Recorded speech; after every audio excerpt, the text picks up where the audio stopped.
할렐루야, 할렐루야. 한 주간 평안하셨습니까? 우리 옆에 있는 분들과 그렇게 인사하겠습니다. 하나님만이 우리의 참 구원자이십니다.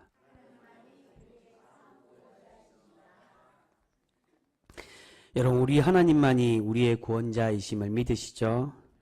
우리가 그렇게 고백한 것처럼 오직 하나님만을 신뢰하고 하나님께서 내려주시는 참 구원을 날마다 경험하는 그러한 우리 귀한 거룩한 성도 모두가 되실 수 있기를 주님의 이름으로 축복합니다. 여러분, 교회는 구원의 방주라고 말합니다. 교회를 구원의 방주라고 말하는 것은 우리가 교회에만 들어오고 교회만 출석하고 예배만 참석하면 다 구원받는다는 것을 말하는 것이 결코 아닙니다.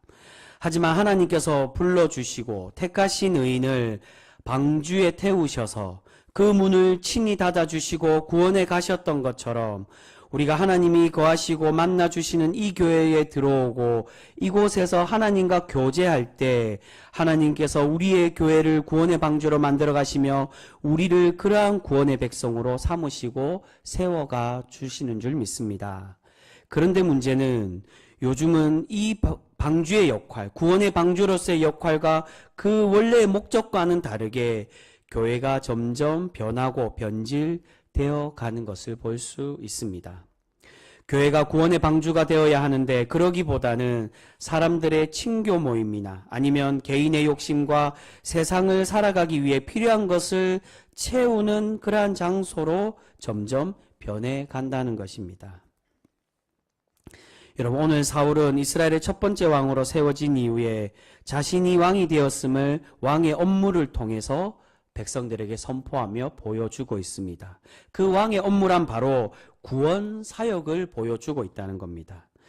우리 지난 시간에 함께 살펴본 앞에 장 10장에서 하나님은 세 가지 증표를 보여주시며 하나님께서 원하시는 왕으로 지금 사울을 세우시고 계십니다. 그 세 가지 증표란 나귀를 통해 정치적인 왕이 되는 것과 또한 제사장적인 왕과 선지자적인 왕임을 보여주고 계십니다. 여기서 제사장적인 왕과 선지자적인 왕은 정말로 제사를 드리고 선지자처럼 예언의 역할과 선지자의 사역을 하는 것을 말하는 게 아니라 하나님과 백성들 사이를 이어주는 중보자로서의 그런 역할을 하는 왕, 바로 사사와 같은 그러한 지도자 왕으로 사울을 택하시고 세우고 계신다는 겁니다. 그리고 이 증표를 통해 사울에게 기름을 붓게 하시고 이제는 뿐만이 아니라 처음에는 사무엘과의 관계에서만 하나님의 왕이심을 보여주셨지만 후반부에 10장 후반부에 이제 누구에게 선포하십니까? 백성들 모두에게 인정받게 하는 왕으로 세우십니다.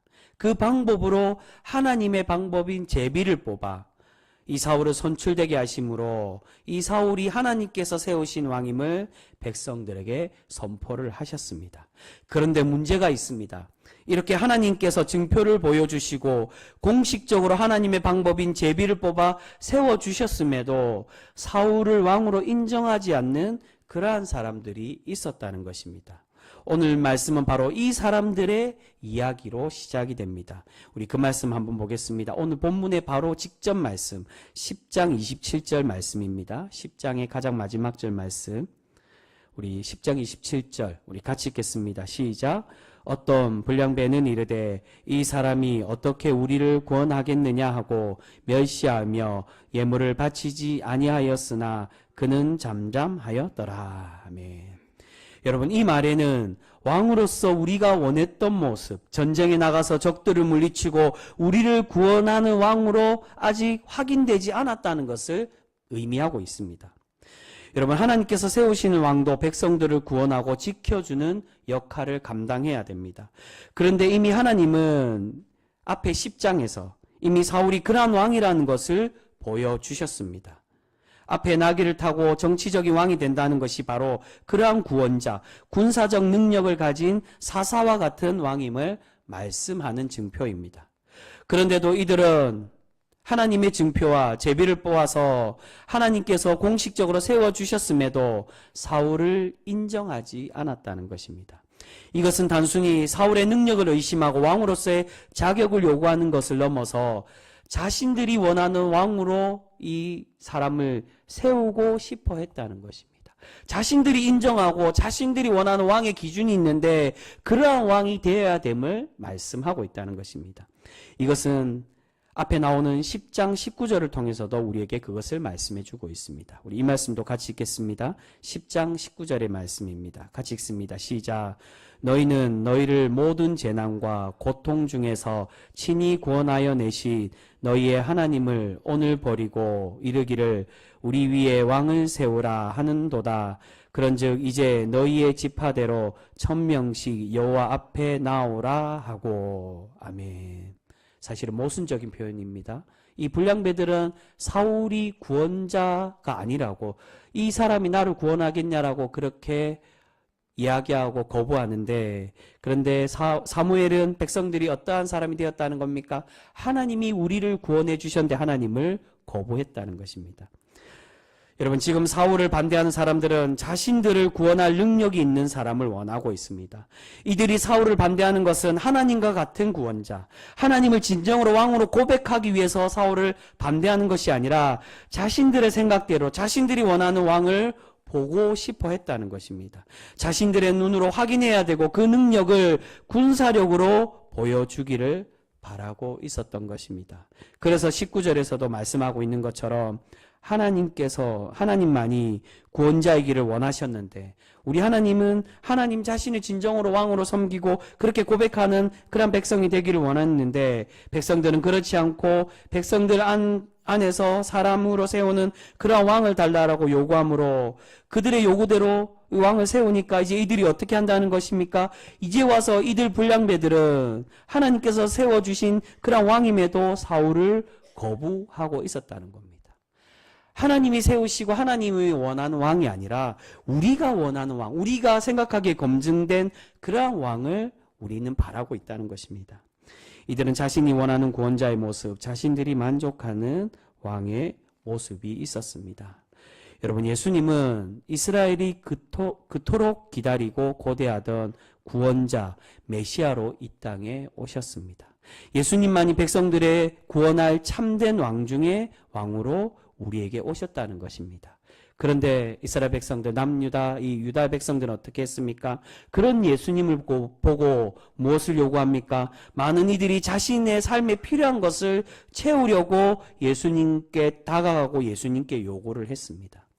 기적을 보여서 자신들의 어려운 경제 사정을 해결받으려고 했고, 또한 예수님께서 병자들을 고쳐주시고 기적을 행하니 기적을 행하고 병 고치는 사람으로 예수님을 추앙하고 이용하려고 했습니다. 또한 뿐만이 아니라 예수님을 어떤 왕으로 생각을 했습니까? 하나님이 진정 우리에게 보내시는 참된 왕이 아니라 로마의 속국에서 자신들을 구원할 정치적인 왕, 군사를 이끌고 군사를 일으켜서 정변을 일으켜 적들을 물리치고 세상에 힘을 가진 왕, 그러한 구원자로 생각하고 예수님을 이용하려고 했다는 것입니다. 그런데 우리 주님은 어떠한 왕, 어떠한 구원자로 우리에게 오고 계십니까? 그러한 사람들이 기대하고 원했던 왕이 아니라 우리의 삶과 우리의 영혼, 우리의 전인격을 구원하시는 구원자, 우리의 삶의 참 주인이신 왕 중의 왕으로 우리에게 찾아오고 계신다는 것입니다. 그렇게 우리는 예수님께서 이 땅에 어떤 구원자로 오셨고 어떤 왕이신지를 분명히 깨닫고 믿어야 하는 것입니다. 이것은 우리의 교회 모습과도 마찬가지입니다. 교회의 본질은 구원을 선포하고 구원을 전하는 방주가 되어야 합니다.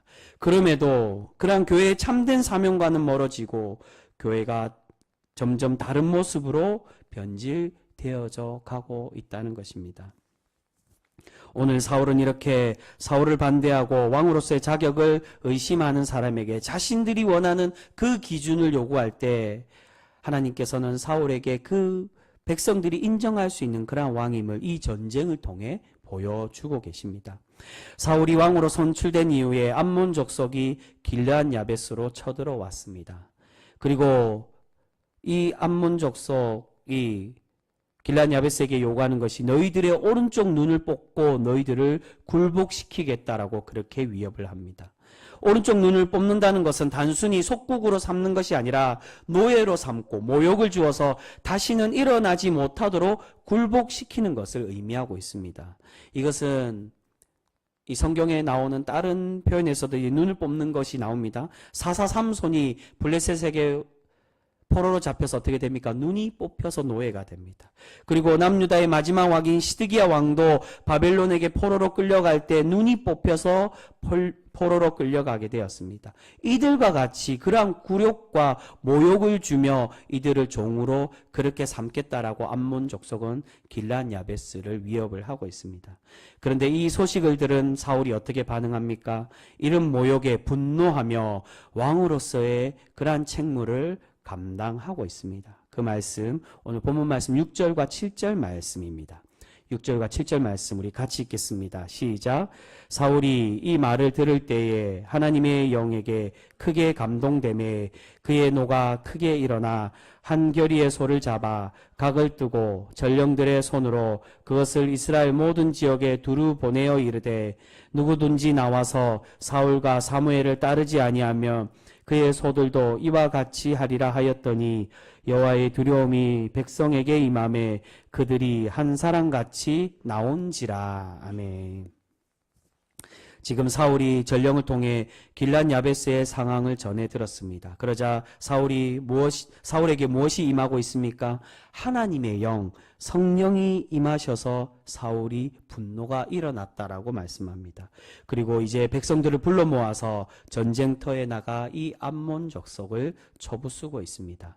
여러분, 지금 사울에게 성령이 임하셔서 전쟁에 나가게 하는 것은 무엇을 의미합니까? 바로 하나님께서 사울을 사사와 같이 이스라엘을 구원할 자로 세우셨다는 것을 의미하는 것입니다. 그리고 또한 하나님께서 사울과 함께 하셔서 이 전쟁에서 이기게 하실 것임을 이 모습을 통해 하나님의 영이 임하셨다는 것으로 보여주고 계신다는 것입니다.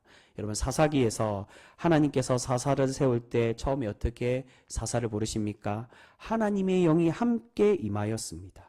그리고 사사를 통해 이스라엘을 구원하도록 만드셨습니다. 성령이 임했다는 건 바로 이 사울을 하나님의 구원자, 하나님이 택하시는 이스라엘을 구원할 그러한 구원자로 지금 세우고 계심을 말씀합니다. 지금 하나님은 사울에게 능력을 부어주셔서 백성들을 구원할 지도자임을 선포하시며 보여주고 계십니다. 그래서 이런 강한 카리스마로 백성들을 불러 모으고 전쟁을 준비할 때 모든 백성들이 사울과 함께 동참을 하고 있습니다. 우리 그 말씀도 읽겠습니다. 8절 말씀 이어서 나오는 우리 8절 말씀입니다. 같이 읽습니다. 시작. 사울이 베색에서 그들의 수를 세어보니 이스라엘 자손이 30만 명이요 유다 사람이 3만 명이더라. 아멘. 여기서 이스라엘 군사 30만 명은 이스라엘 10지파를 의미합니다. 10지파의 30만 명이 함께 모여서 전쟁에 참여하고 있습니다. 그리고 함께 나오는 나머지 지파, 유다 지파의 군사가 3만 명도 함께 하고 있습니다. 이 말씀은 사울이 모든 이스라엘을 통합시키고 모든 이들의 왕이 되었음을 말씀해 주고 있는 것입니다. 또한 계속해서 사울로 인해서 통일왕국은 사울과 다윗과 솔로몬에게까지 이어집니다. 근데 통일을 했을 때 완전한 통일을 이루었느냐? 그렇지 못했다는 겁니다. 다윗이 유다 지파에서 왕이 되므로 결국 유다 지파가 모든 지도권을 잡고 또한 주도권을 잡음으로 많은 10지파에게 분쟁이 되고 또한 나눔이 되었습니다. 오늘 이 말씀은 계속해서 이스라엘과 유다 지파는 분쟁하고 분열하는 관계임을 우리에게 보여줍니다. 결국 사울은 그렇게 분열하고 있던 지파들에게 연합하여 이스라엘 군사들과 함께 나가서 암몬을 무찌르고 대승을 거두게 되었습니다. 그런데 이후에 사울의 이런 왕의 능력을 확인한 사람들이 다시금 처음에 등장했던 불량배들을 거론을 하고 있습니다. 우리 그 말씀 읽겠습니다. 12절과 13절 말씀입니다. 이 12절 13절 같이 읽습니다. 시작. 백성이 사무엘에게 이르되 사울이 어찌 우리를 다스리겠느냐 한 자가 누구니이까 그들을 끌어내소서 우리가 죽이겠나이다. 사울이 이르되 이 날에는 사람을 죽이지 못하리니 여호와께서 오늘 이스라엘 중에 구원을 베푸셨음이니라. 아멘. 여러분, 이제 사울을 반대하던 사람들은 아무런 말도 하지 못하고 있습니다. 이렇게 능력을 보여준 사울의 모습을 보고 사울이 전쟁에서 승리함으로 자신들이 원했던 왕으로서의 능력, 왕으로서의 모습을 확인하고 그것을 보게 되니 이제는 사울을 거부하지 못합니다. 이것은 처음 사울과 함께하던 사람들도 마찬가지입니다. 처음 불량배들이 사울을 의심하고 거부했을 때 함께 있던 사람들이 어떻게 했습니까? 아무런 반응을 보이지 못했습니다. 그때는 아무런 반응을 보이지 못하다가 이런 왕의 능력을 보여주고 전쟁에 이기니 이제 와서 사울 왕이요, 내가 그들을 가만두지 않겠다라고 그렇게 흥분하며 이야기를 하고 있었다는 겁니다. 이제 사울이 왕으로서 능력을 보이고 전쟁에 승리하니 이들도 함께 죽이겠다고 흥분을 합니다. 여러분, 처음 사울을 따르던 사람들도 사실은 사울에게 이러한 모습을 원하고 있었다라고 할 수 있습니다. 말은 하진 않았지만 그들과 같이 의심하진 않았어도 사울이 군사력을 가진 왕으로서 자신들에게 증거를 보여줄 수 있는 사람이었으면 하는 마음은 동일했다는 것입니다. 여러분, 분명히 하나님께서 세우시는 지도자, 왕을 적들을 물리치고 백성들을 구원한 왕이어야만 합니다. 그런데 하나님께서 사울에게 원하시고 이스라엘에게 원하시는 왕은 어떠한 왕이라는 것입니까? 바로 하나님께 영광 돌리고 하나님을 진정한 왕으로 고백하고 인정하는 왕, 그렇게 백성들과 하나님 사이를 이어주고 중보하는 왕이 되기를 원하고 계셨다는 것입니다. 그래서 사사와 같은 왕으로 세우신다는 겁니다. 그냥 구원자가 아니라 다른 이방의 나라들처럼 군사력을 일으키고 대단한 군사력을 가지고 그렇게 전쟁에 나가 백성들을 구원하는 왕이 아닌 사사기를 통해서 계속 사사들에게 요구하는 것처럼 하나님의 대리자, 하나님의 이름으로 세움받은 그러한 지도자로 백성들과 하나님 사이를 이어주는 왕, 그러한 왕으로 하나님은 사울을 세우시고 그렇게 불러주고 계신다는 것입니다. 그래서 앞에서 말씀드린 10장에서 말씀드린 것처럼 그 세 가지 증표가 당연히 구원자로서의 왕과 제사장과 선지자로서의 중보자적 왕으로 사울을 세우시기를 원하셨습니다.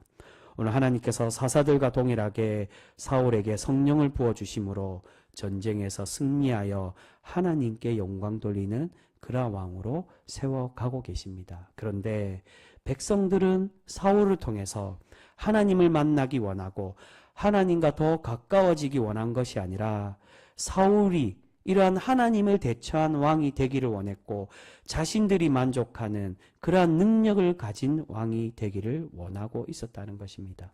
하나님은 사사기를 통해 사사들에게 계속해서 하나님이 우리를 구원하는 방법은 세상의 왕과 같이 무기와 군사력이 아니라 그러한 사람의 힘이 아닌 하나님을 의지하고 고백할 때 기드온이 아말렉을 이기는 사건이 바로 그겁니다. 항아리와 횃불과 나팔로 승리하게 한 이유가 너희가 의지하고 너희가 승리할 수 있는 방법 창과 방패와 무기가 아니라 하나님을 의지한 믿음의 고백으로 하나님이 우리를 구원해 가신다는 것을, 하나님의 일꾼, 하나님의 지도자는 그것을 깨닫게 하는 하나님의 일꾼이 바로 참된 왕임을 우리에게 말씀해 주고 있다는 겁니다. 하나님은 사울을 그렇게 세우시기 원하셨습니다.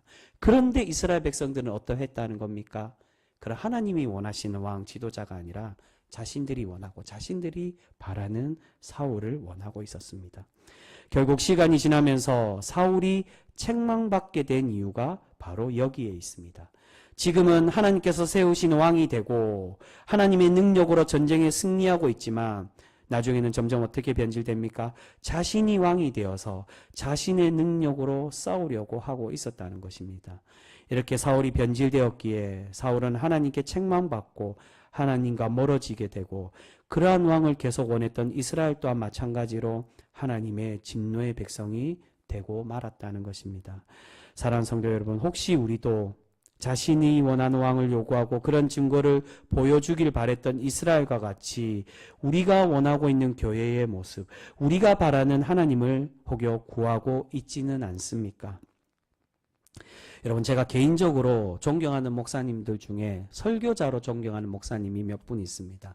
우리 지난주에 오신 우리 헌신예배 강사 목사님도 사실은 제가 설교자로서 굉장히 존경하는 목사님입니다. 제가 설교자로서 있을 수 있도록 지도해 주시고 또한 영향을 주신 분이 그 여두기 목사님인데, 또한 그 목사님뿐만이 아니라 제가 간혹 이 설교들을 챙겨봅니다. 목회자도 하나님의 말씀의 은혜를 받고 영적으로 충전돼야 되기 때문에 종종 이 유명한 설교가, 또한 말씀을 잘 전하시는 그런 목사님들의 설교를 간혹 듣기도 합니다. 근데 그 중에서 제가 존경하는 목사님 중에 한 분을 꼽자면 서울 영락교회의 김은성 목사님을 대표로 많이 뽑습니다. 말씀을 정말 참 잘 전하시고 은혜로운 말씀을 전하시는 목사님입니다.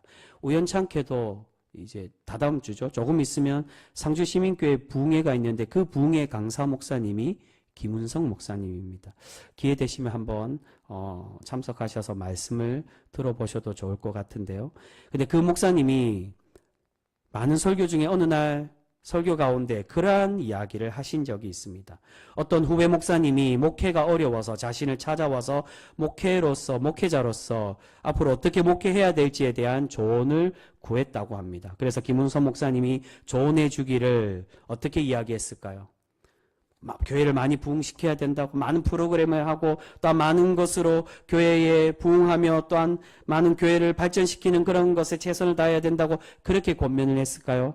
그렇지 않고 오직 한 가지, 목사는 설교에 최선을 다해야 된다라고 권면을 했다고 합니다. 여러분, 김은서 목사님은 담임 목회자로서 처음에 부산 영도, 이 조그만한 섬입니다. 그 영도에 처음 부임을 해서 개척교회인 영도중앙교회에 부임해서 사역을 했습니다. 그 당시에 처음 그 개척교회가 김은서 목사님이 개척한 건 아니지만 얼마 되지 않는, 몇십 명 되지 않는 아주 작은 수였습니다.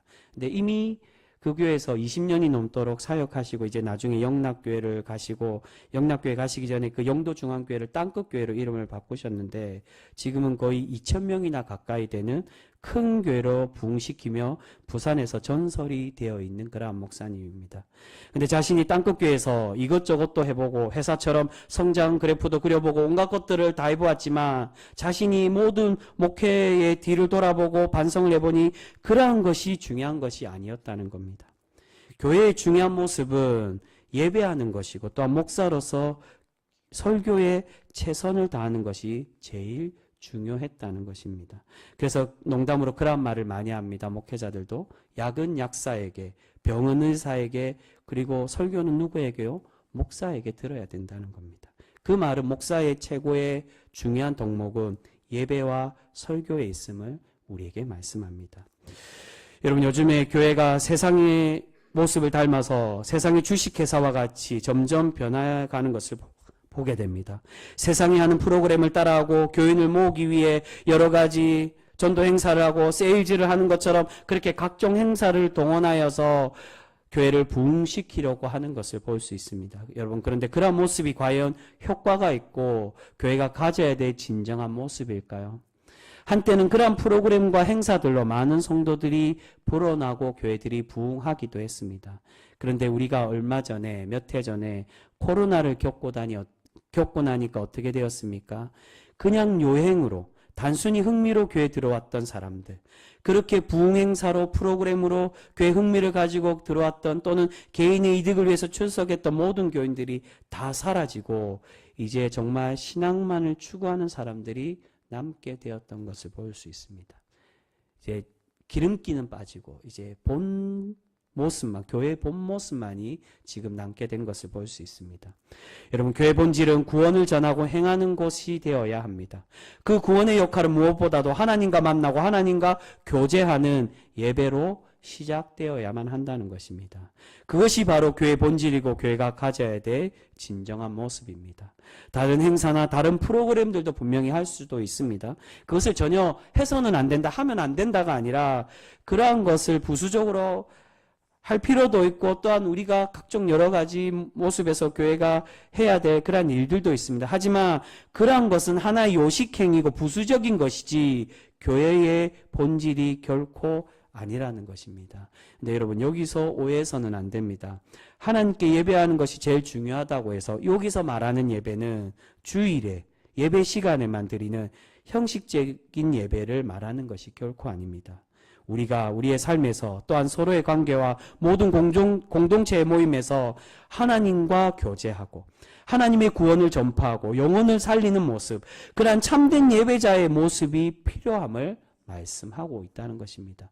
설교자가 거짓된 설교를 말하는 게 아니라 설교자의 그 설교를 통해 영혼의 심령을 깨우고 말씀을 통해 위로하고 또한 그 말씀 사역이 단순히 강단에서의 말씀이 아니라 삶으로 보여지고 또한 관계와 신방과 여러 가지 관계 모습으로 그렇게 예배자의 모습, 하나님의 말씀을 전하는 그러한 신앙인의 예배자의 삶으로 보여지는 그러한 참된 예배, 그러한 예배의 모습으로 드려지는 교회가 교회의 참된 본질이라고 할 수 있습니다. 여러분, 오늘 사울은 하나님의 영을 받아 하나님의 구원을 전하고 있습니다. 하지만 여전히 백성들은 하나님께 또한 사울에게 하나님의 백성으로서 참된 것을 요구하기보다 자신의 만족을 위한 부수적인 것을 요구하고 있습니다. 결국 이러한 욕심은 이스라엘이 하나님과 멀어지게 하는 요인이 되었고 예수님의 구원을 제대로 깨닫지 못하는 원인이 되고 말았습니다. 여러분, 교회는 구원의 방주입니다. 우리가 하나님의 말씀으로 영혼을 위로하고 사랑하고 섬김으로 불완전한 공동체를 하나님의 구원이 일어나는 주님의 몸된 교회로 성숙시키고 세워가야 될 줄 믿습니다. 여러분, 우리가 그러기 위해서는 내가 원하는 교회의 모습, 내가 필요한 것을 채우려고 하기보다 하나님을 진정으로 예배하고 하나님과 참되게 교제하는 그러한 말씀과 은혜로 또한 하나님을 예배하며 관계하는 그러한 예배자의 모습으로 하나님의 구원을 선포하는 그러한 교회가 되어져야 될 줄 믿습니다. 여러분, 오늘 기도해 주신 우리 권사님의 기도의 말씀처럼 오늘은 3.1절 기념주일입니다. 또한 우리 3월 5일이면 우리 교회 창립 80도를 맞이하는 날이고 우리 오는 토요일에 우리 80주년 기념 예배와 또한 행사 우리 홈커밍 데이를 하는 날입니다. 여러분, 우리가 구원을 받고 또한 일본의 그런 치하에 항쟁했던 3.1절과 또한 우리 이 80년간의 모든 시간들의 이런 기념을 행사하는 그 행사들 속에 행사를 하는 게 중요한 것이 아니라 또한 3.1절이 몇 해가 되었다 그것이 중요한 것이 아닌 그 3.1절 동안 우리를 지켜주시고 우리를 구원케 하시며 또한 우리 이 80년 시간 동안 우리가 사람으로 기뻐하고 사람으로 서로 축하하고 그 시간들을 사람의 생각으로 우리가 나누고 축하하고 기념하기보다 이 모든 시간들 속에 이 80년이라는 긴 시간 동안 우리와 함께 하시고 우리를 지켜주시고 우리를 구원해 가셨던 분이 다른 것에 있지 않고 하나님임을 우리가 깨닫고 고백할 때 우리가 참되게 우리 교회를 하나님이 기뻐 받으시는 교회로 세워가게 되는 것이며 하나님이 기뻐 받으시는 그런 병성교회 되어질 줄 믿습니다. 사랑하는 성도 여러분, 아무쪼록 우리가 그러한 공동체로 성숙되어서 하나님께서 우리의 모든 예배를 기뻐 받으시고 우리를 날마다 구원해 가시며 세워가는 그런 거룩한 교회 모두가 되실 수 있기를 소망합니다. 그런 참된 구원의 백성으로 살아가는 우리 귀한 성도 모두가 되실 수 있기를 주님의 이름으로 축복합니다. 기도하겠습니다.